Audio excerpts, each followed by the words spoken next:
Bonjour à tous, moi c'est Coucou Papa. Aujourd'hui, je vais vous présenter un problème du CSAT, l'examen d'entrée à l'université en Corée. On va étudier un problème qui ressemble presque à une énigme.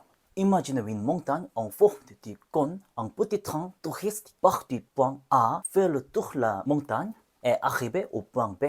Le plus intéressant, c'est que le train choisit le chemin le plus court. Au début, il monte, puis à un certain moment, il commence à descendre. Alors, la vraie question est, combien mesure exactement cette partie en descente?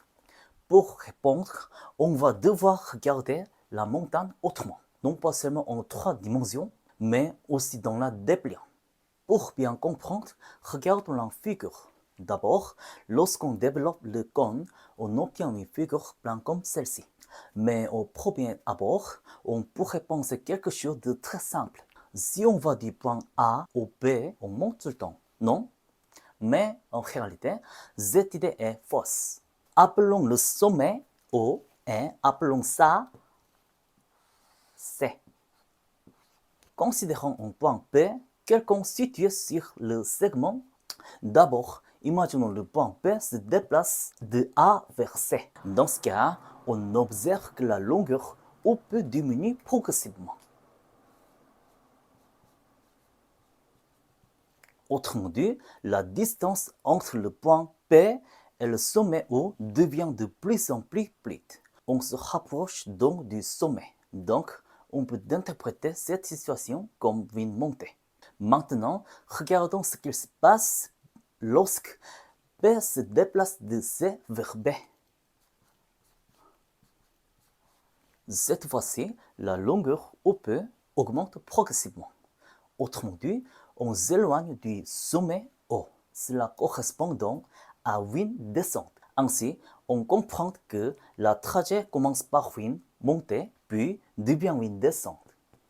Maintenant, vous avez compris, le trajet n'est pas seulement une montée. Revenons donc au problème.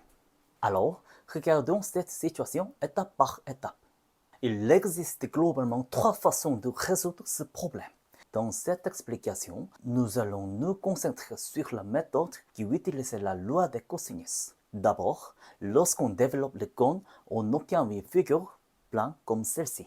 Comme le rayon de la base mesure 20 et la génératrice du cône mesure 60, si l'on note d'être l'angle au centre du cercle circulaire formant la surface latérale du cône, on a 60 θ égale 2π fois 20. 2 θ égale 2π sur 3. On remarque l'angle AOB vaut 2π sur 3. Maintenant, intéressons-nous au triangle OAB. On connaît les longueurs OA égale 60, OB égale 50. On peut donc appliquer la loi des cosinus. AB au carré est égal à 60 au carré plus 50 au carré moins 2 fois 60 fois 50 fois cosinus 2π sur 3. Comme cosinus 2π sur 3 est égal à moins 1 demi, alors on obtient finalement AB égale 10 racine de 91. Ensuite, on va calculer la hauteur issue de O sur le segment AB. Appelons ça H. On utilise l'aire du triangle de deux façons. D'un côté, R égale un demi-fois AB fois H. De l'autre côté, R égale un demi-fois 60 fois 50 fois sinus 2π sur 3.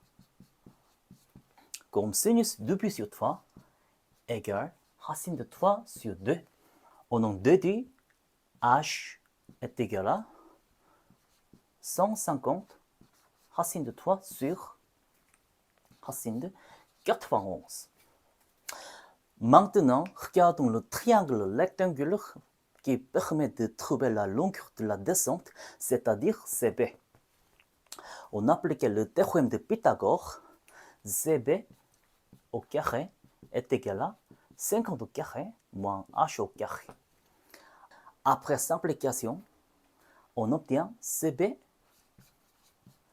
est égal à 400 sur racine de 91. La longueur de la portion descente est donc 400 sur racine de 91. Finalement, la pointe de ce problème, c'était de bien repérer où se trouvait la partie en descente. Une fois cette idée comprise, il fallait ramener le problème à une figure de géométrie plane, puis suivre enchaînement, cosinus R et le théorème de Pythagore. Si le contenu d'aujourd'hui vous a été utile, pensez à mettre un j'aime et vous abonner pour ne pas rater les prochaines vidéos. À bientôt pour un nouveau problème.